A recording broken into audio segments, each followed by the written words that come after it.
What's up, guys? Welcome back to the channel, the Amped Up Show for Wednesday, November 27th, 2024. If you celebrate Thanksgiving, that is tomorrow. So happy pre-Thanksgiving. Is that a thing? Can you give pre-thanks? Well, BC is going to give pre-thanks right now to every single one of my subscribers out there, man. If you have ever taken a moment to smash that subscription, smash that up, help out the algorithm, and keep the channel alive, I give thanks to you guys. Pre-thanks, actual thanks tomorrow, and then post-thanks going forward. You can bet your ass BC is going to give that thanks right back, that support. I appreciate you guys big time. And I got a big one planned for you guys today, man. This is going to be a packed, jacked, stacked show. On today's Amped Up Show, we're going to talk CM Punk turning heel at the Survivor Series. Some people say, BC, it makes perfect sense. Others saying, BC, think about that, man. CM Punk as a heel, Roman can play the face. It has to happen, BC. That's the way to go. Not so fast. Actually, I'm going to give you many reasons why it makes no sense whatsoever. Many reasons. And on top of that, I have somebody else that Roman should be keeping in mind. Somebody else that Roman should keep tabs on. It's not CM Punk, but it is somebody else in that match. And I don't trust that dude. I'll talk about it. We'll talk about it. It's coming up in today's Amped Upload. Also, guys, we're going to discuss, we have to talk Ricky Starks. I've let this go on long enough. AEW Ricky Starks. This is one of the most bizarre situations in pro wrestling the last half a year plus. And we've swiped it underneath the rug. We mention it here and there because it's just so odd. And we think it's going to be resolved. But it just keeps getting even more bizarre. And now Ricky Starks has been pulled from his upcoming indie dates. The report that we're getting is it's from AEW that's pulling him. Obviously, he is under contract. But AEW has let many of their stars in the past go to these independent shows. There's kind of a reason behind this, we believe. But it falls in line with all of these bizarre circumstances that revolve around Ricky Starks and Tony Khan. I think it's safe to say the dude's days in AEW are just about up. He was backstage at Full Gear. But still to this day, in his latest interview, he says he doesn't know why he's not being used. It's not his call. He believes he knows, or he thinks there is a reason why it may be Tony Khan doesn't want to use him, but he needs to hear it, and Tony Khan just won't deliver the reasoning. It's bizarre. We'll talk about it. We have to talk about this, guys. Ricky Starks, if he wants to be in WWE, Tony Khan always said from day one, he doesn't want to do what Vince did and just hold wrestlers hostage. I mean, are we in that situation? You tacked on the extra year from the injury, so you are keeping him under wraps, knowing that you weren't going to use him. I'm kind of giving more than just the opening teaser here, but that's how much we finally got to talk Ricky Starks, and we will do that in this upload. Speaking of AEW, Jim Ross recently really hammered not just AEW, but Dynamite, more specifically the ladies. Now, I'm not even saying there was any lies detected in what Jim Ross said, but I mean, when he said it, it's kind of like if you're Tony Khan, if you're AEW, it's like, dude, just don't say anything if that's what you're going to say. We'll talk about what Ross said and why a lot of people think it was an absolute several jabs over to Dynamite, especially the ladies. I don't think it was that bad, but I don't even think it was telling a lie, actually. It's Jim Ross being Jim Ross, but I think because he's still an AEW guy, that's why a lot of people got upset. That's what I'm guessing. I got the Raw rating for you guys, and it's not good as always. SmackDown's rating, it's exactly what I told you guys. If you produce a good show, you'll get the results. Raw and SmackDown, it's a night and day difference. BC told you it would be. If you produce a good show, you'll get one number. If you don't, you'll get a separate number, and it's not good. BC was right again. We'll go over Raw and SmackDown's ratings. Also, guys, we will talk Oh, that's what I wanted to talk about too. So you know what? I'm going to get a swig of coffee in a minute, but I'm not going to take you guys to the opening signature. We're just going to stay rocking right now. We're going to stay recording. We're going to go right into the show because I do want to give my thoughts on some NXT last night. I was checking a couple 2-3 times because I wanted to catch, if not all, the majority of the Giulia versus Kelani Jordan match. That was a big match on NXT on the CW last night. And they didn't put that until like the second hour. So, or tail end of the first. So, a good bulk of the show was transpiring before that. I just can't help but. NXT has these moments where it's like, hey, man, that's really good. Or man, that's a talent. And then it has those moments where it's like, what am I watching, man? It's got its moments of like sheer shock TV. And it's really well done. And then it's got its moments where it is so overly rehearsed. And sometimes they mix the two worlds. So where you want to say, hey, that was good, that was unique. But it was so overly rehearsed and choreographed that you're just kind of left not knowing exactly what you just watched. Or if you truly liked it or not. You're just kind of like, huh. And I don't think that's the best thing with pro wrestling. I'll give you guys an example. There was something that normally I would love this being done because they actually put a lot of effort into it. They used they set up the stunt car, and it was this brawl in the parking lot. I can't even tell you who was brawling because I was not able to catch the whole show. I was flicking on and off while doing side business. So I had to switch over to NXT just to catch this Giulia Kelani match. And every time I would switch over, it wasn't that match.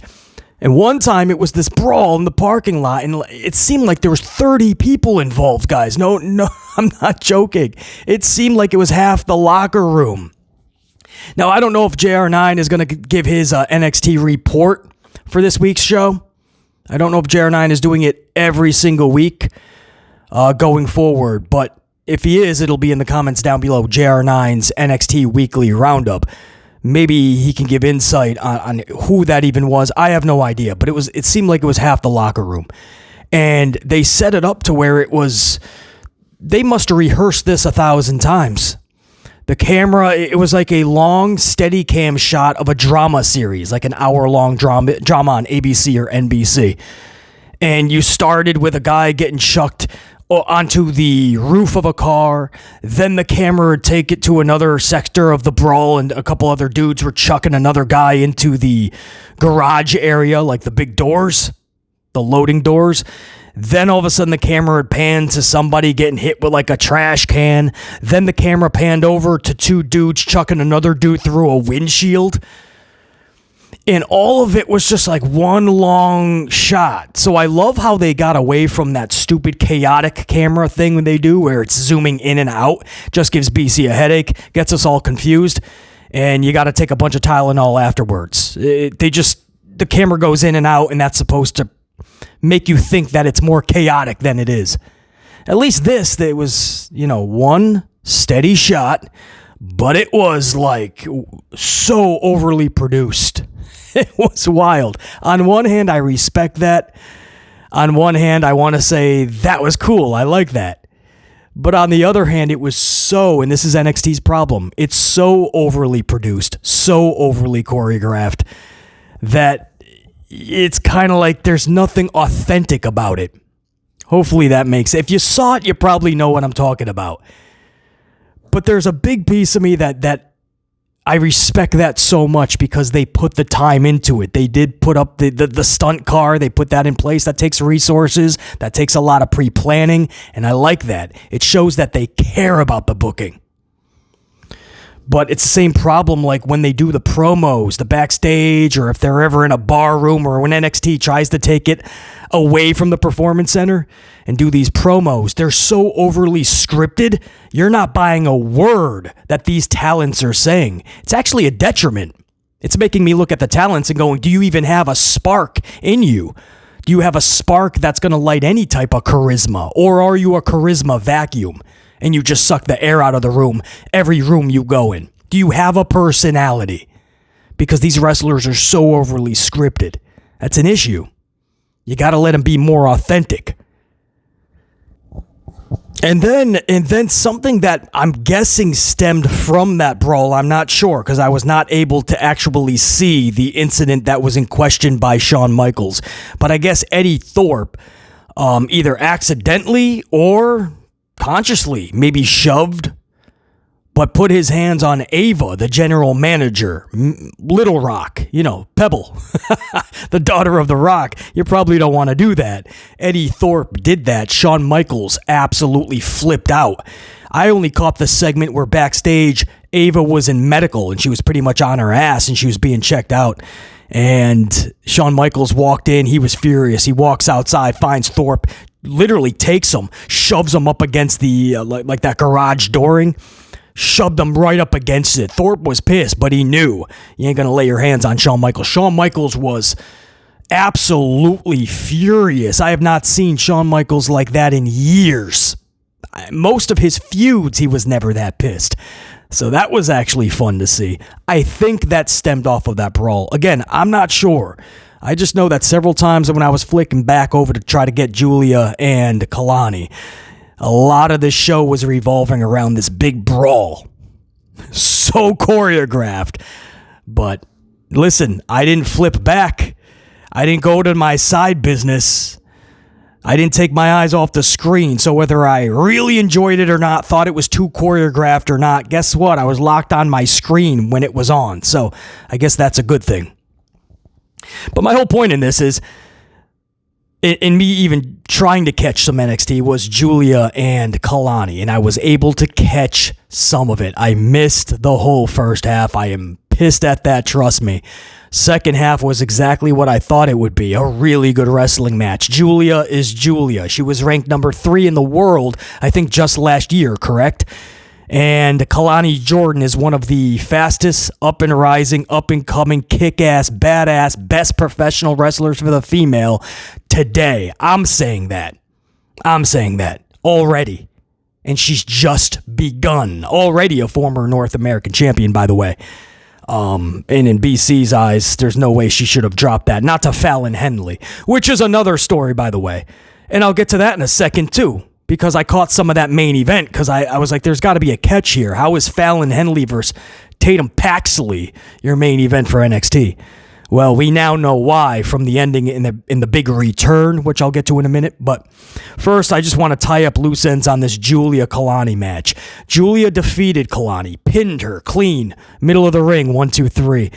I don't like having this match, period, because neither one of these ladies can lose to BC. I would not have Giulia losing already. I would not have Kelani losing already. Bottom line.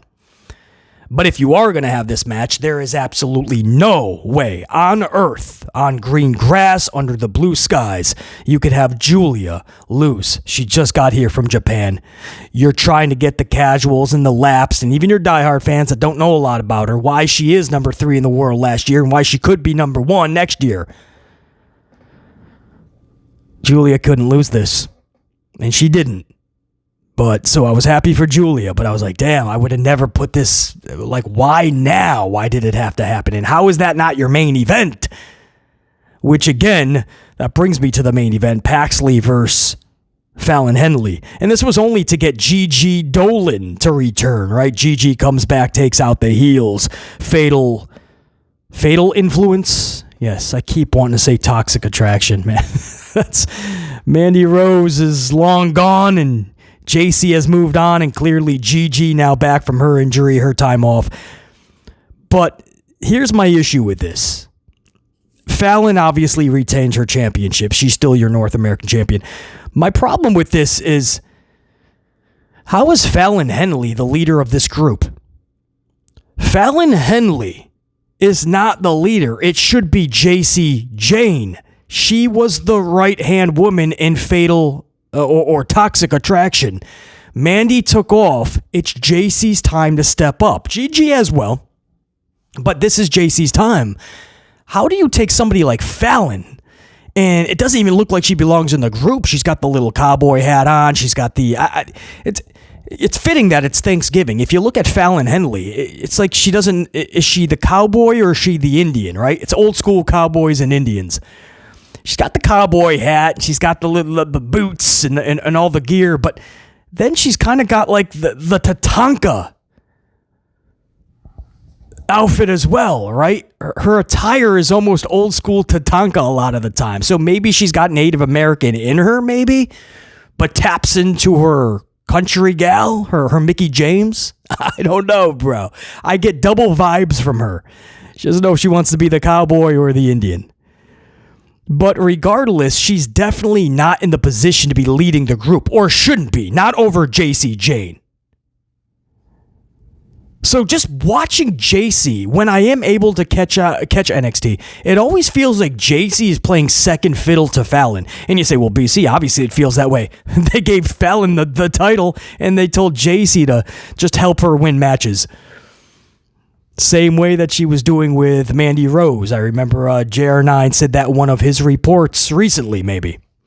It was the same type of deal, but Mandy, I could see the progression. Mandy, I could see as the face of the team.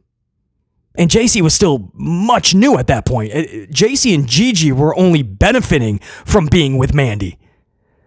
But now to see JC just have to prop up Fallon Henley, it just does.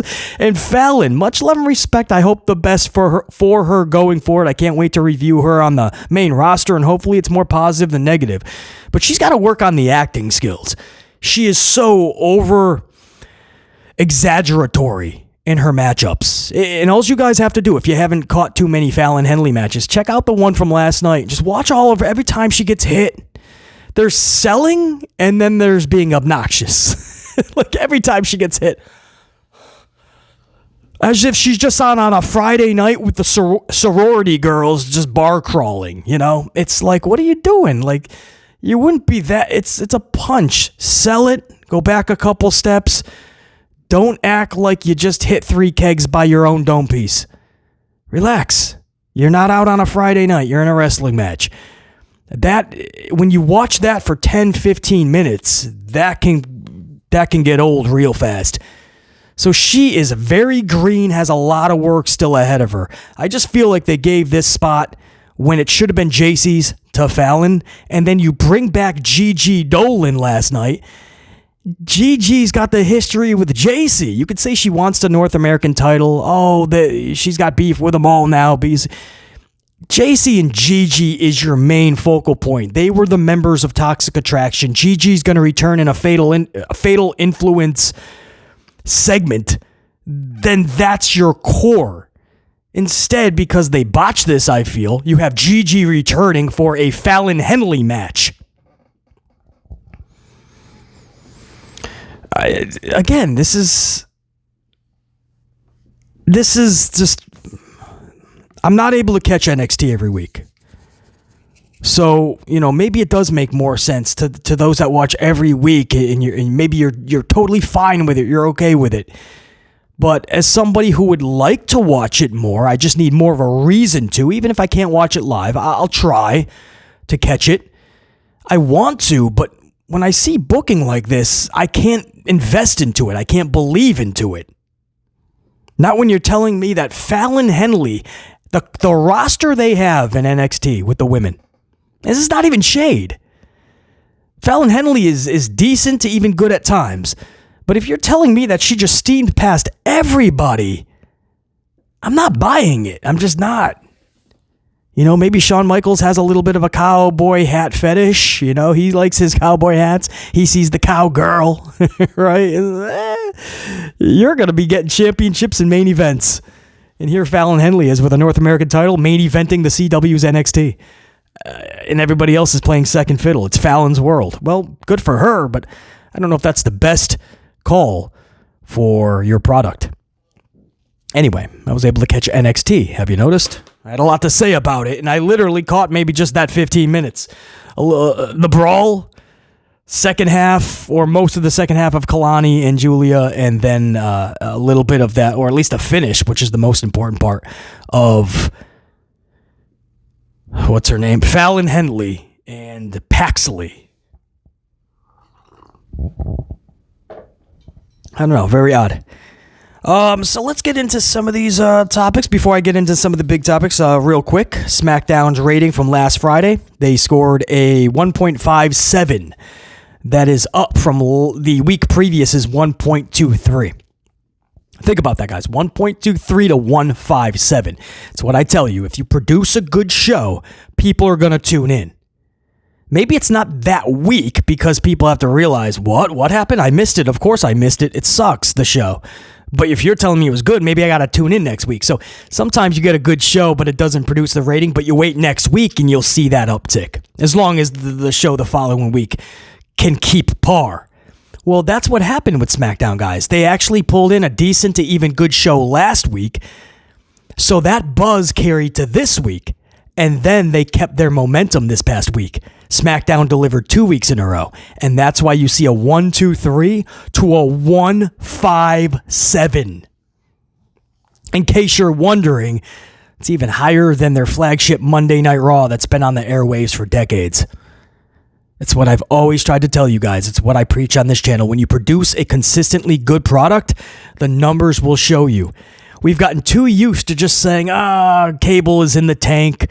It's cord cutting. It's highlights the next day. People just don't watch because of X, Y, and Z. It's holidays. It's sporting events. We could come up with all the excuses in the world. But if you produce a consistently good product, the rating is going to go up, guys.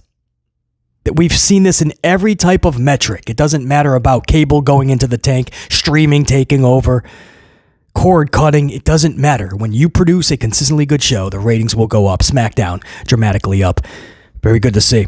Hopefully that momentum carries on. With Monday Night Raw, again, it was just another D-level show.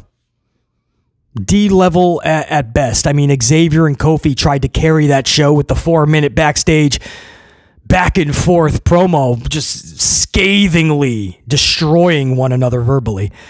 But Xavier and Kofi couldn't save this show. And sure enough, Monday Night Raw pulled a 1.51, down slightly, but still down from a 1.52. So, you say, and their demo was down too. Demo was 0.47, down from last week's 0.49. So slightly down in both categories, but down nonetheless. Why is that a big deal? Well, that was your go-home show to your fourth biggest pay-per-view of the year, PLE, Survivor Series.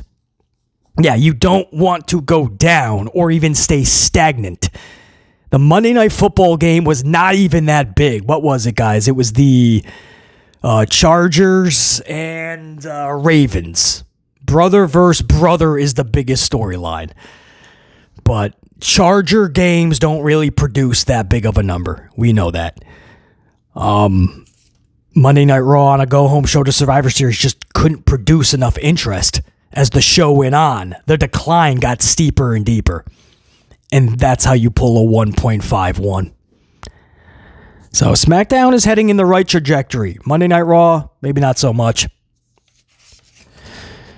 So let's get into some of these bigger stories, man. We'll talk before we get to CM Punk turning heel. Not so fast. I got somebody else turning heel in that match, and it's not Punk. And before we get to the whole Ricky Starks situation, got to talk Jim Ross. We'll stick with AEW. Jim Ross recently, he was so blunt with the AEW Dynamite product. This is what Jim Ross said. And this is as it pertains to the Statlander Shida match from Dynamite.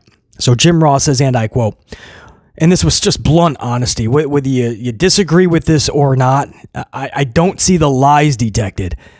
I think people are just upset because Jim Ross is associated with AEW, works for them. Don't say that, dude. But this is what Ross said. You guys decide. Ross says, and I quote, they had a match with Statlander and Shida, which slowed down the show. They worked hard and had a good match, but I don't think anybody cared at that point in the show. End quote. He went on to elaborate as well, but that's the paragraph that really has everybody like, Jim, really, Jim? So, my deal on this is, Jim Ross, what you see is what you get, dude. And as he gets older, the BS filter, it gets filtered out even more. I don't even know if there is a BS meter in Jim Ross anymore. I mean, that's just the dude. He's going to give you his blunt honesty nowadays. I think he always did back in the day, but he was always the company guy.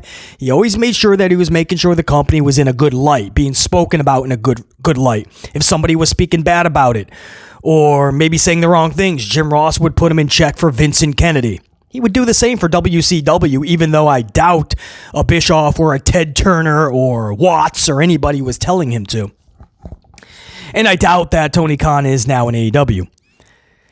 But Jim Ross, I think he's always been a WWE guy. I feel if he had it his way and it was his choice, he would still be with World Wrestling Entertainment.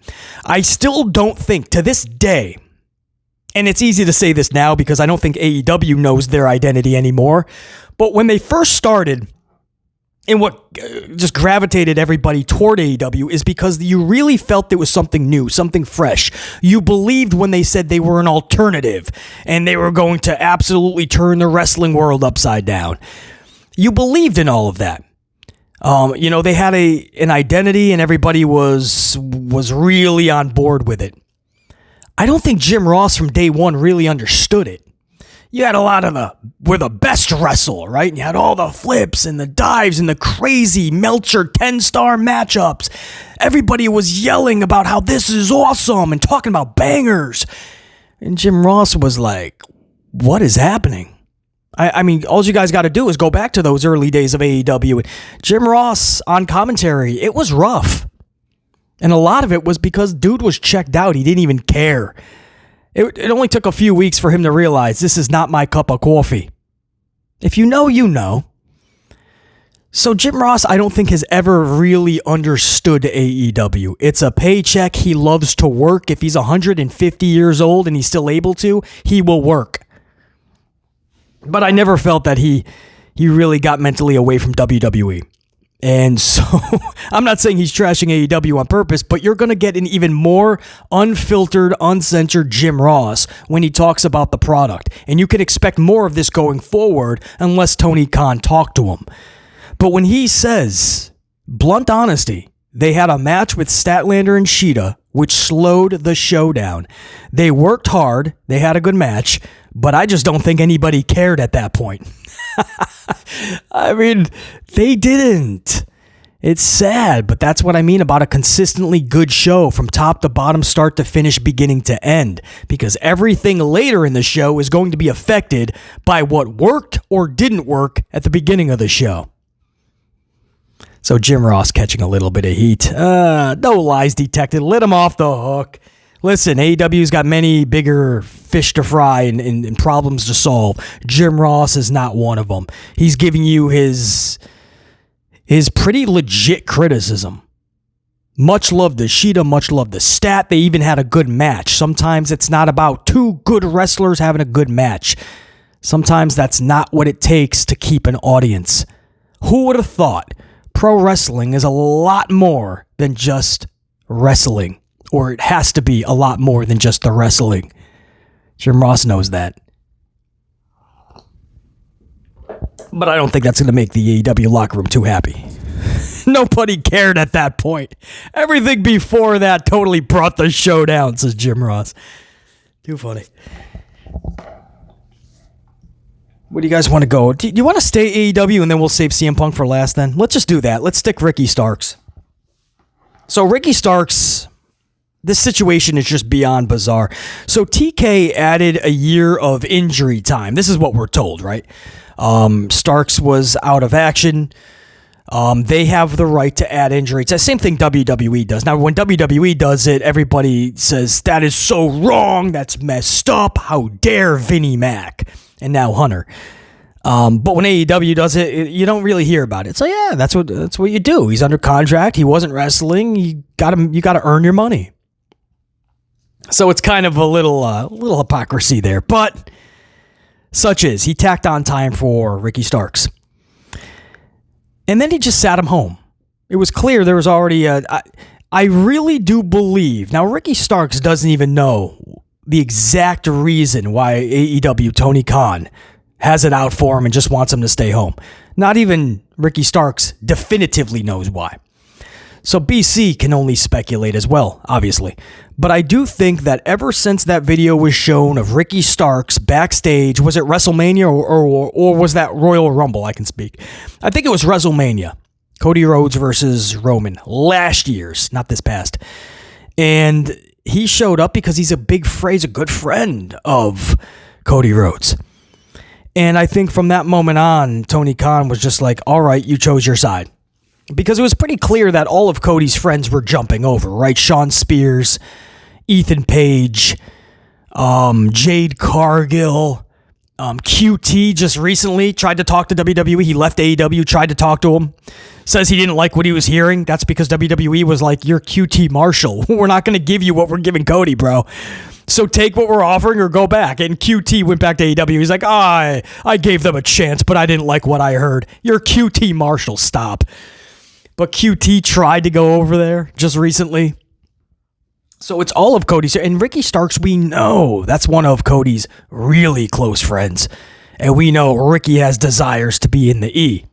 He's E full and full through and through. We all know that. And Tony knows that. Or he was told that by the Bucks and others.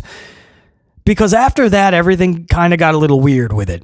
And it didn't take long after for this dude to sit home, and he's been there ever since, collecting a paycheck, doing nothing, what Vinnie Mac used to do, and you get called out for it. Not a lot of people want to throw Tony Khan under the bus for this, though, or they want to blame Ricky Starks. He's a traitor, he knows where he's going, and Tony Khan is making sure that he honors his agreement, and he's not going to give him airtime. Maybe. That's Tony Khan's prerogative. That's the beautiful thing about business. He has every right to do that. Just like this latest story, but it just makes it more bizarre. What am I talking about? Well, Starks, recently, he was removed from the upcoming GCW shows. Apparently, he was supposed to, or at least he had commitments to several GCW shows. Tony Khan knew about this, was going to allow it to happen because he lets his contracted talent work indie shows. That's what he told everybody from the jump when he started AEW. He was going to allow them to do. So Ricky Starks is like, cool. All of a sudden, basically last minute, he pulls, or Ricky Starks gets pulled from these shows.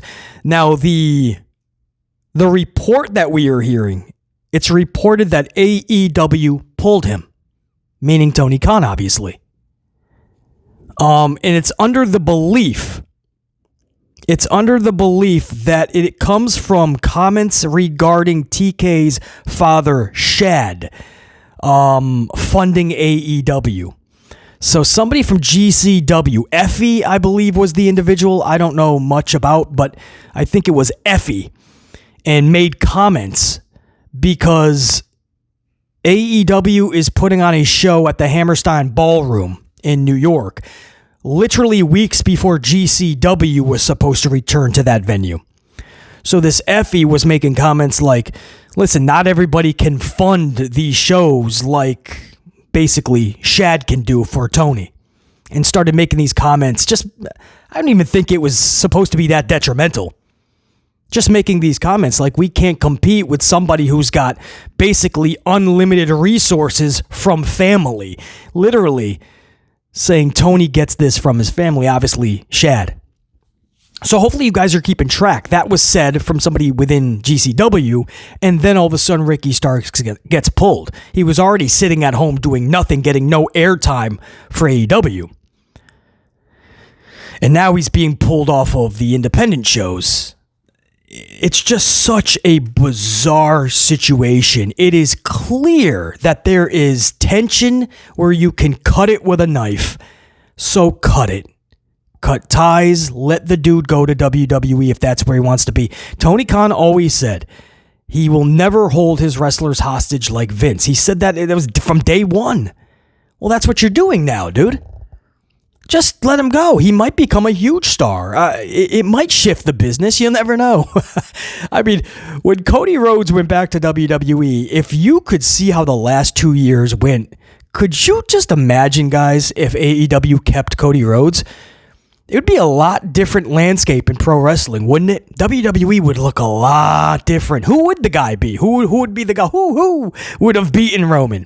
And when Roman went on his long, lengthy hiatus, who's carrying that championship? I don't know. I really don't. Would they have propelled LA Knight? Would have already been CM Punk, even with the injury?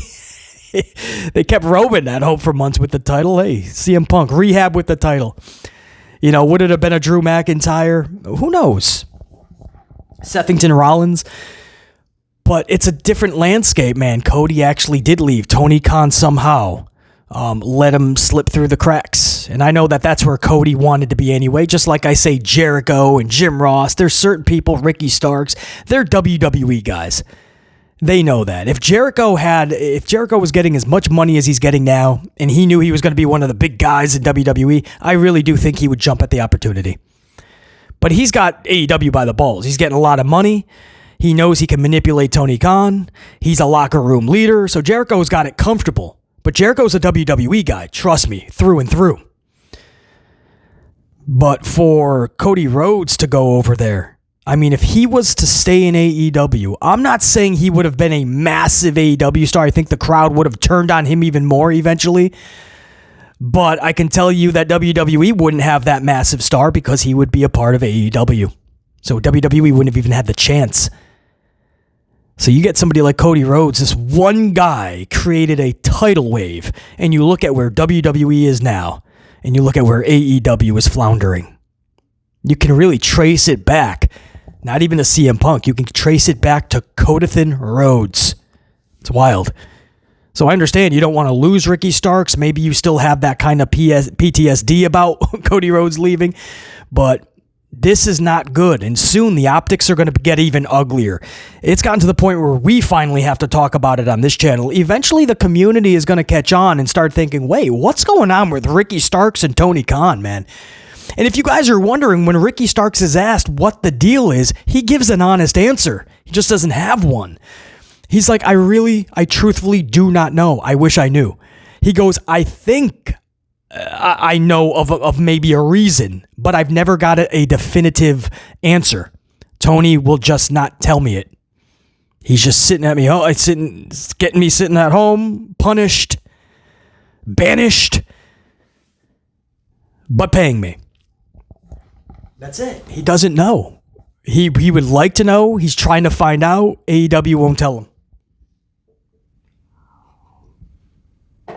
I'll tell you, the boss is pissed. You did something to really piss off the boss, and he's going to make sure that not only are you sitting at home, but you are not going to the competition. But from what we're hearing, guys, is early 2025, spring 2025, his contract is up. He will have no choice but to eventually see Ricky Starks in an AEW or WWE ring.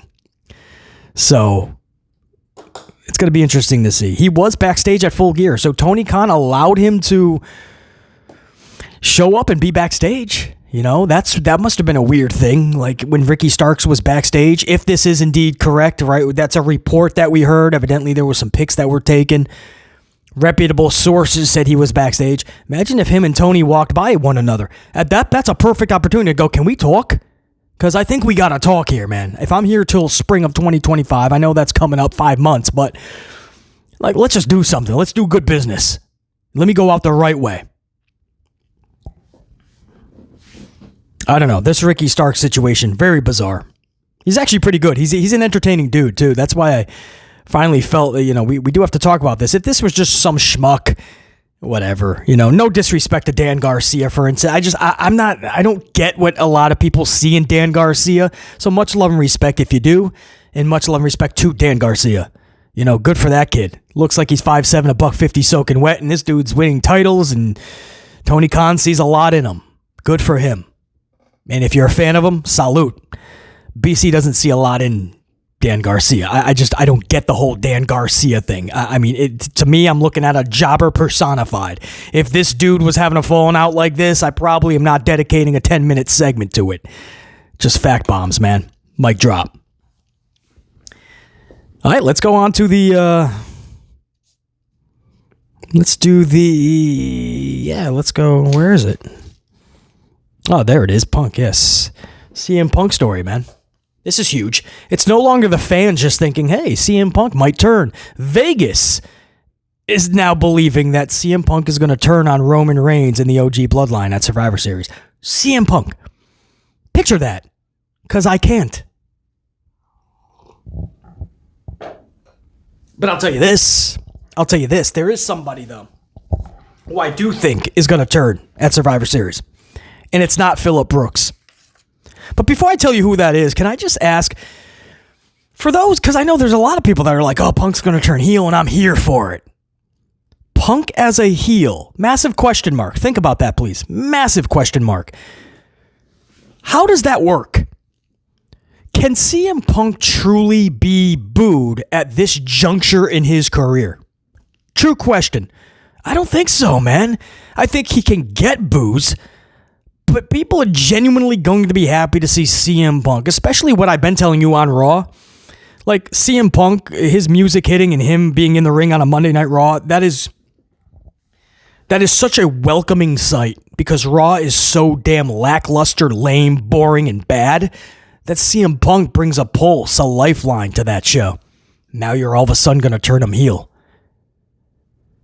I just don't see how that works because you have so many stories that CM Punk as a face still has to attend to. You still have to see the big Sethington-Rollins match. Rollins has to play the heel in this, even if they're going to have him a tweener. He's more easier to boo, right? It's Seth Rollins. You take away the whoa Disney sing-along, and you take away Becky Lynch's wardrobe, and you're just left with Seth. You're not going to tell me that people are going to be more excited to see Seth than Phillip Brooks. Not happening. CM Punk has to be the face in this.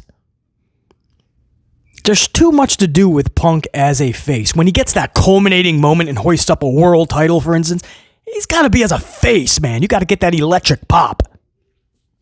If he does get that WrestleMania main event, one of two spots, he's got to be a face. I just don't see how this working out as a heel at this juncture, if that's the best bet, is that the best option? BC gives that a hard no. Hot take, maybe. It shouldn't be. On top of that, I would have to ask, when it comes to CM Punk associating with Paul Heyman, and this isn't my wild card, this isn't who I think is going to turn, but I have to ask the question, if we're talking CM Punk, he just came back with Paul Heyman, can the wise man be trusted? Like, who's to say he's definitively with Roman? Who's to say the wise man, and I'm not even saying he's working with Punk and they both turn on Roman. What if wise man goes to team bootleg, the bootleg blood? What if Paul Heyman is working with Solo Tin, Sikoa, Jacob Fatu, Gorillas of Destiny, maybe a little bit of Bronson Reed? Imagine Bronson Reed having Paul Heyman as a mouthpiece. My point is, Paul Heyman always loved to work heel. He doesn't like working face. So going forward, it looks like Roman and all of them will be faces, obviously. It doesn't look like Roman's turning heel anytime soon. That means Paul Heyman has to be a face going forward. Paul doesn't like that. So I'm just asking the question, and if heels are going to win a match, War Games is a no harm, no foul situation, right? You don't want Roman winning too many one-on-one matchups. Or any of that. You don't want them losing too many one-on-ones, the faces. So if it's a total team thing inside of War Games and somebody turns on you, well, that's a get-out-of-jail-free card, right? Yeah, the faces lost, but dude, did you see what Paul Heyman did? So I do have that. That's the wild card, the wise man. That's the asterisk. Keep your eye on him. But the person that if I'm Roman Reigns, am kind of watching with a side eye is Samuel Zayn. Something about Sami Zayn. I'm not trusting that dude. I'm not doing it. I don't know. Something about... And don't forget, he was talking to Solo Tin a couple weeks ago. He was talking to Solo backstage, and it did almost look like he was about to take Roman's dompies off with the haluva kick, but I think last second it may have struck Solo, something like that. The way that he's acting in the backstage segments, it's not like Sammy of old. It's like something subconsciously he's thinking about. So storyline-wise, if this does come to fruition, he's selling this beautifully. And if he's not selling it, and this is just going to be a face Sammy, well, then Sami Zayn is just oblivious, and hey, at least it's adding fuel to the fire to this conversation. An oblivious Sammy is a confused Sammy, and that's just making it look like he's thinking about something else, which makes us believe, is he turning? So my point is, Vegas is thinking CM Punk is turning. Fans are kind of on board with that. BC is thinking two individuals. The asterisk is Paul Heyman. Keep an eye on him. Watch out for him. I don't know if I fully trust that dude. But it's Sami Zayn. That's the one I really am thinking. Is he going to set up a storyline with Roman? Is he pissed off to the point where he manufactured this whole thing to get into War Games and cost the OG bloodline? Sami Zayn joins forces with Solo. They were always close, man. Solo didn't say much in the OG bloodline back in the day, but Sammy and Solo always was like smirking when Sammy would cut his comedy. So they have history, Sammy and Solo. We'll see. CM Punk, I just don't get it, guys. Can he be fully booed at this juncture in his career? I don't know. I don't see it.